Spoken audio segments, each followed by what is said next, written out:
Okay, it's approximately 1 minute after 1. I'm going to go ahead and open the meeting. Can I ask everybody to stand for the Pledge of Allegiance to the flag? Ready? Begin. I pledge allegiance to the flag of the United States of America and to the republic for which it stands, one nation, under God, indivisible, with liberty and justice for all.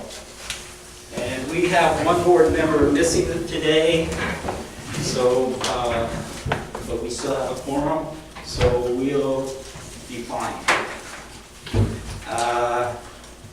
So I'm going to go ahead and open up the meeting for public comment, and I just want to remind everybody the purpose of the public comment is to receive items that are not on the agenda, to talk about items that are not on the agenda. You can talk about items that are not on the agenda, but we will not be able to talk about them until we get to the agenda. So anybody want to make a comment? No comment? Wes, are you awake? I don't have anything to say today. There's nothing new. Okay. I'll give it a try. All right. Pass up the opportunity. You know, we have 2 anniversaries today. September 18th. You know, in June 2000, land developer, real estate business owner Orb Hatton was denied water service to his Jenkins Hill subdivision on the east shore of Lake Don Pedro. Board Director Wes Snyder, our district's first GM, inherited from Sierra Highlands Water Company, and then along with the engineering firm, Cascade Engineering, also known as Hinkley Associates, stated the Merced Irrigation District had used the wrong zoning map, limiting the district service area. So MID had to change the place of use boundary before water could be served to Jenkins Hills and other properties. Now here's the anniversary. Exactly 17 years ago, the board authorized General Manager Bob Kent to continue attempts at changing the POU boundary. That attempt failed, and the State Water Board required formal petition hearing, which in addition to being extremely expensive, would have unleashed a massive political resistance for the downriver users of Merced River water. The second anniversary occurred exactly 21 years ago, in 1996. Sorry, Pete, but you know. During his first tour of duty as an employee with our district, our current appointed GM Treasurer, Pete Campo, was instructed by the board to correct his misrepresentations made to county planning departments. These Campo misrepresentations involved the district's intended direction regarding thousands of acres of proposed property developments outside the POU of the subdivision. Let's see, the following statement documents in his own words his clear understanding of where water was to be served by the district. Quote, "At this time and in the foreseeable future, LDPCSD's only public service is the provision of water to residents of the subdivision," end quote. Although the statement was made in an attempt to defend himself against his own misrepresentations about district expansion made to county officials, the statement was an absolute lie, and Pete Campa knew it. We had been serving water outside the subdivision for many, many years. So happy 21st on the continuing deception. Second point, USDA letter of conditions. The public has been advised by the GM for several months now that the USDA reimbursement for the groundwater well project has been held up because of the USDA letter of conditions, which has now apparently been signed. I would hope the board would please include the USDA letter of conditions agreement for next month's meeting discussion. I think the public has a right to know what these conditions we must meet to receive the reimbursement. Thank you very much. Good job. Any others? Any other comments? Okay, with that, I'll move on to the first. And I don't have a report. I haven't got anything to pass. I'm going to just move on to the general manager's report. If you want to go ahead and do that, Pete. Yes. Sorry, I was. And before I go any further, I want to say that we're taking item B and C off of the agenda today. We don't have all the equipment to, 5? Wait a minute, B is his report. 5B and C. Dog? 5B and C? Yes, Baker and Charlie. yes. We don't have the equipment to be able to, Because you Present. don't have internet access? Yes. I'm just wanting to know for now. yes. Oh, we could still talk about it though, couldn't we? So what are you taking off again? C and what? B and B and C. C. B, I have B as his report. Am I No, right? 5, No, B five. and C? Oh, 5, I didn't catch that. Okay, I'm Yes, with you, I'm with okay, you. I'm sorry. On the agenda. Yeah, Again, okay. it is, I mean, That's stated. Go ahead. it's okay. Okay. It's your turn now, Pete. So, Cindy, are you okay? yeah, Okay. and these will just be placed on a further agenda or a Yes. upcoming The agenda? Okay. very Hopefully next, next the month. very next, Yeah. the Okay. very next meeting. I have a question now. Go ahead.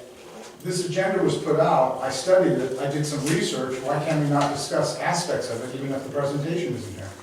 I will listen to your comments on it. Okay, Okay. well, I guess we'll wait till we get to Okay, that. yes. Thank you. Just a whole lot going on with the district. I just provided a summary of what is occurring. Of course, the most important things are keeping the water supply in this raw water tank out here so we have water to treat, number one. And number 1A is keeping bodies available to be able to treat that water and distribute it. Two things, well, multiple things are going on, but the most important of which is that we have some emergency backup people that if there were ever an injury or inability to come to work or something, I would be making calls to other certified operators that are available to be able to come in an emergency only situation. I haven't been able to come up with a roving operator either through contractors all the way down from the Central Coast to Sacramento that I've talked to that can just toss in somebody and give us an operator on a temporary basis. There are some people that are certified and unemployed for whatever reason. They're not contractors, they're not providing separate insurances of business.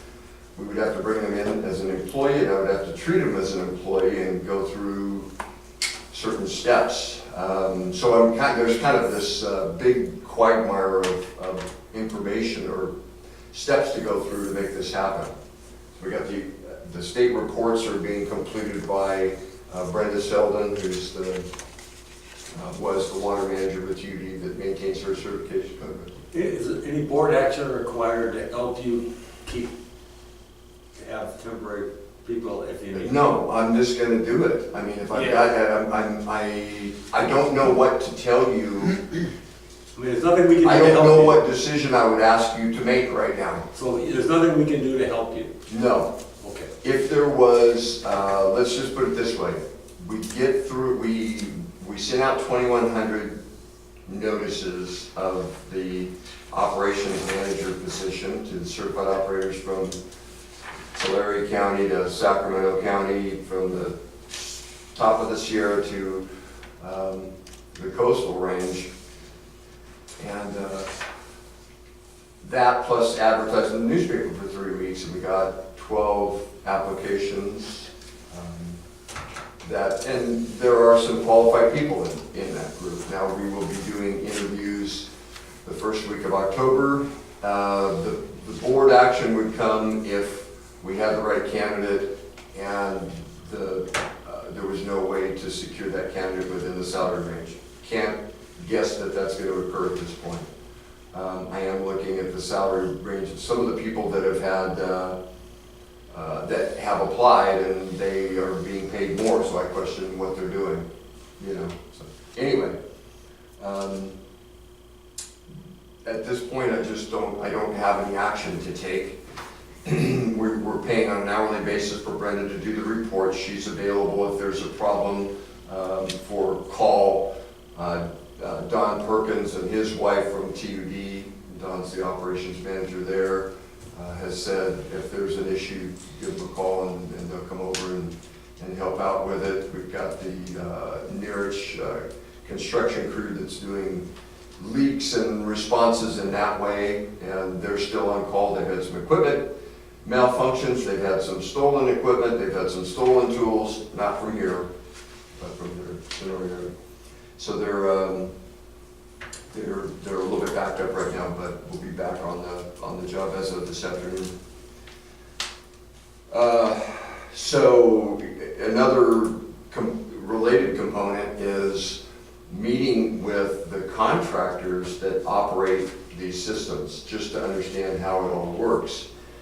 And I realize it's not an agenda item, so we're not, making a related decision. I'm not making any commitments for anything other than researching what the scopes of work would be or could be from a contractor, and what those costs might be. How many people do they provide? Do they plant them here? Do they bring them in an RV? Is it temporary? Is it regular? I am aware of other districts in the foothills that have had similar situations where their staff went away, they couldn't get operators in there, and so they brought in a contractor out of Sacramento. Just so happened that a couple of the employees lived within a half hour, 45 minutes of that district in Forest Hill. And they operated the system for a year, they put it out for proposal, and the same contractor got it again. There were 3 proposals received. And it's an option. However, there's not the 2 contractors that compete with each other and that submitted, or the 3 contractors that submitted proposals in Forest Hill, don't have any people located here. They'd have to pick up the staff, they'd have to go through that, and in order to do that, they want a commitment of time. They want to submit a proposal and go through that process, knowing that if they do it, they're going to be, making a commitment to do something for a cost. The more I talk about this, the more I think it probably is a worthy agenda item, just because I know there'll be a lot of questions. I'd like to, if you're okay with it, it's still going to be an issue even next month. I was gonna say, I believe Wes might have been on board then, but we were doing that same exercise. We got somebody out of Coalinga.